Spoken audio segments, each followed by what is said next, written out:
My name's Ewan Kella, and I feel like my arms have always lagged behind the rest of my upper body because I'm so lanky. Which sucks because I feel like arms are the most important contributor to perceived size. Damn, you're looking bigger, bro. Oh, look at me. On top of that, I've been training powerlifting for the past semester, and that doesn't target arms like at all unless you're doing accessories, which I barely did any of. And on top of that, I'm going to be cutting for the next 6 weeks for my next meet. So for the next 30 days, I'm going to be hypercharging my arms size every other day. What program should I follow? Jeremy Ethers is a go-to. I already did his posture routines, and I'm actually following his cutting advice for this. Bradley Martin?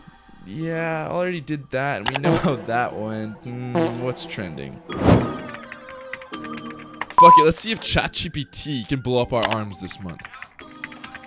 With a 5-minute warm-up and a dynamic stretch to get our blood pumping, this arm day is already unconventional for me. Chat then wants us to train each part of the arm in succession, starting with tricep dips, then overhead tricep extensions into bicep curls and hammer curls. Next is shoulders with overhead press and lateral raises, and finally forearms with wrist curls in both directions.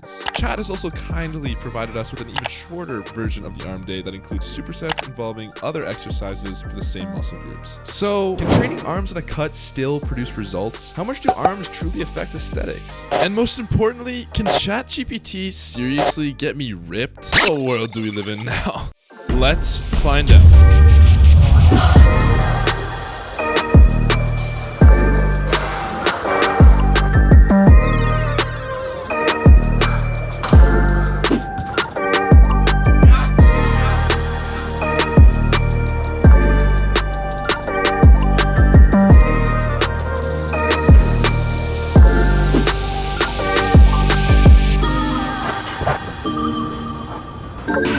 Oh, I'm looking better finally.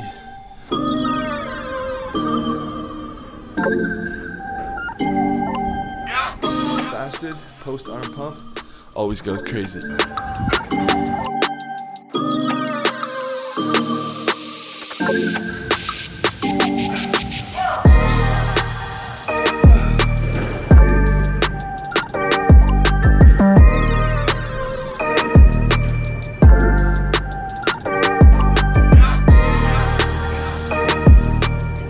Alright guys, now that we're finally done this challenge, let's have a look at some of the results. Remember, if my skin is tanner, that's the before, and if it's more pale like this, it's the after. Obviously, I'm a little more diced because I did cut, but if anything, my arms are the exact same or lost mass, honestly.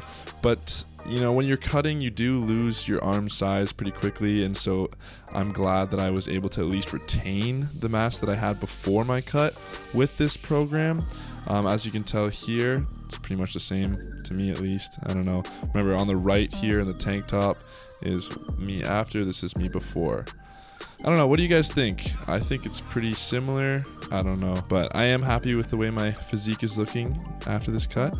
Let's wrap this up. Alright, can I be real with you for a second here? ChatGPT isn't nearly as good as we thought it was going to be, and it's no different when it comes to workout routines. If you use AI to create a workout regimen, just expect it to be super mid. Anyone with half a gym brain could have curated what we just did over the past 30 days. I kind of knew this was going to happen when I spit out the most basic arm day on day one, and honestly the results kind of speak for themselves. That being said, I was cutting during this 30-day challenge, so maybe your results will be more noticeable if you decide to do this. One thing I want to say is that you will lose arm size when you're cutting, so make sure you're very careful to ensure that you're really hitting arms during your cut. On that note, if you're looking for a good arm day, I suggest Arnold's. His traditional routine takes if it ain't broke, don't fix it to a whole other level, and it's certainly better than the workouts I just did this month. I'll have an in-depth review video coming soon, so make sure you subscribe. If Arnold's arms aren't big enough for you for whatever reason, maybe you heard that he used to put shots of tequila in his protein shakes back in the day, I highly recommend Bradley Martin Split as well. Both of these guys know how to train their arms and shoulders, and oh my god, it shows.